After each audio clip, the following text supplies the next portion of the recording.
बाकी काय नाही, असलं तर मी बोलत असतो, मी लपवून ठेवत नाही काय. मलाही माहीत नव्हतं की मी दर्शनाला चाललो आहे आणि इतक्या ताकदीनं समाज उसळून बाहेर निघल म्हणून मलाही वाटलं नव्हतं, कारण आम्ही सांगितलंच नव्हतं. परंतु समाज आता पुन्हा एकदा पेटून उठला आहे स्वतःच्या लेकराला न्याय देण्यासाठी, आरक्षणासाठी, आणि ते घेणार आहे. सामूहिक आमरण उपोषण होणार आहे. आरक्षणाचा लढा अजून संपलेला नाही, एखादं सरकार अजून अस्तित्वात आलेलं नाही, काळजी मुख्यमंत्री आहे, याकडे कशा पद्धतीने बघतात? नाही होईल ना, ते केल्याशिवाय दम खाते काय, इतके खटाटोप काय हलकाला देईन. मग ते येणार, कुणीतरी येतेनच, आम्ही बी येणार, पुन्हा उपोषण करणार, आम्ही सोडणार नाहीत. बहुतेक अशी शक्यता आहे मुंबईतसुद्धा आमरण उपोषण होऊ शकतं, मुंबईसुद्धा होऊ शकतं सामूहिक. तसं तर फायनल आहे आमचं की अंतरवालीतच सामूहिक उपोषण करायचं. घराघरातले मराठी हे अंतरवालीतच येणार आहेत ते सामूहिक उपोषणाला, पण मुंबईसुद्धा होऊ शकतं. देवेंद्र फडणवीसांनीच आरक्षणाची वाट लावली असं तुम्ही मागच्या उपोषणाच्या वेळेस एकदा म्हणतात, तेच मुख्यमंत्री होण्याची शक्यता पुन्हा एकदा वाटली. ते जर मुख्यमंत्री झाले तर पुन्हा आरक्षणाची वाटचाल कशा पद्धतीने असणार आहे? कोणी आलं तरी मराठ्यांपेक्षा मोठं कोणी नाही या राज्यात. हां, कोणी पण येऊ दे, आम्ही सज्ज आहेत ना, कोणी पण येऊ दे, आरक्षण घेणार ओबीसीतूनच. हां, पुऱ्या महाराष्ट्रातल्या मराठा आरक्षणात 100% गेल्याशिवाय मी हटत नाही, म्हणून तो सामूहिक आमरण उपोषण अंतरवालीला लावलं आहे आम्ही. ते फायनल आहे आमचं, पण मराठ्यांचा वेळ आग्रह आहे. मुंबई एखाद्याच मुंबईसुद्धा होऊ शकतं. दादा, अनेक आमदार हे नूतन मराठा समाजाचे झालेले आहेत, त्यांना काय नेमक्या सूचना असतील किंवा कशा पद्धतीने त्यांनी वागलं पाहिजे, काय सांगा? त्यांनाच नाही, नुसते मराठ्यांचेच नाही तर सगळेच ओबीसी सुद्धा मराठ्यांनी निवडून दिलेत.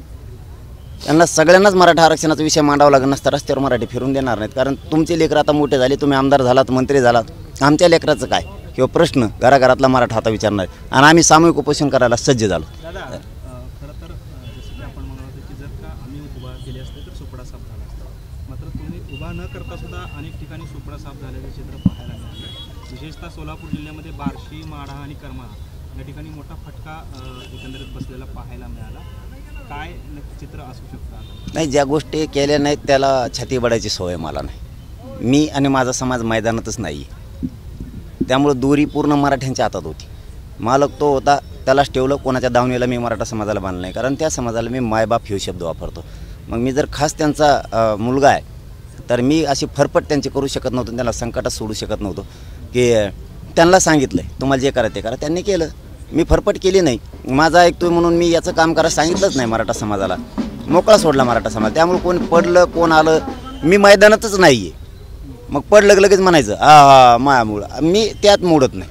मी मैदानात असतो ना, आणि समीकरण जर जुळलं असतं ना, सोपडा सापच केला असतं, 100% सांगतो तुम्हाला. दादा, खरं तर अनेक वेळा मनोज दादा सोलापुरात येणार म्हणलं की हे चौक अनेक वेळा भरलेलं होतं, मात्र आज कुठेतरी परिस्थिती वेगळी दिसते. तरुणांची आणि समाजातील लोकांची संख्या कमी दिसते कुठेतरी. आता आम्ही म्हणतो दर्शनाला चाललो होतो आम्ही, तुम्हाला दाखवायची का पब्लिक? मग मी अचानक हे बघा, हे काहीच नियोजित नाही. पंढरपूरला दर्शन आणि आई तुळजाभवानीचे दर्शन दोनच गोष्टी आहेत. मी कधी नाही खोटं बोलतो, पत्रकाराला नाही बोलत बा, आपलं सत्य मी नाही बोलत कधीच. कारण आमच्यासाठी पत्रकार बांधवांनी एवढा जीव तोडलेला आहे या गोरगरिबाचा प्रश्न मार्गी लावा म्हणून, आणि मी ते तोंड चाटक्या नाही आहे, तोंडापुरतं आलं की गोड बोलायचं. खरोखरच मराठ्याची इतकी ताकद यांनी पण लावली होती, त्याच्यामुळे मी यांना खोटं बोलत नाही. निवेदन करायचं मी सांगितलं बा, मी फक्त दर्शनाला जाणार एवढंच सांगितलं होतं. अहो बाबा इतके आलेत की गाड्या आवरवर आताशी घेतो, परेशान झालो होतो आम्ही. 6-7 किलोमीटरवरती गाड्या होत्या, इतके लोक आलेत. इथं नुसता ट्रेलर बी नाही हो, आणखी लय मजा येणार. पुढं नुसतं आरक्षण देऊ नका म्हणा, कचकाटा घेतो तुम्हाला.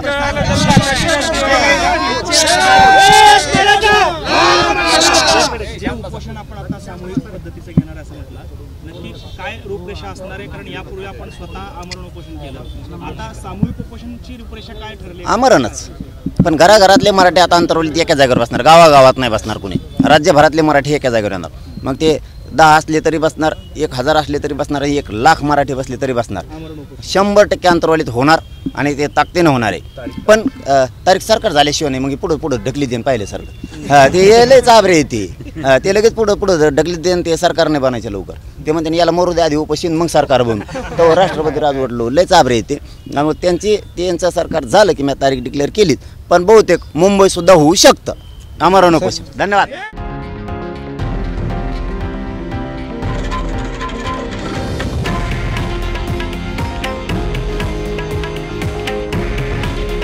हे आहे देशातील नंबर 1 न्यूज नेटवर्क आणि आपण पाहत आहात TV9 मराठी.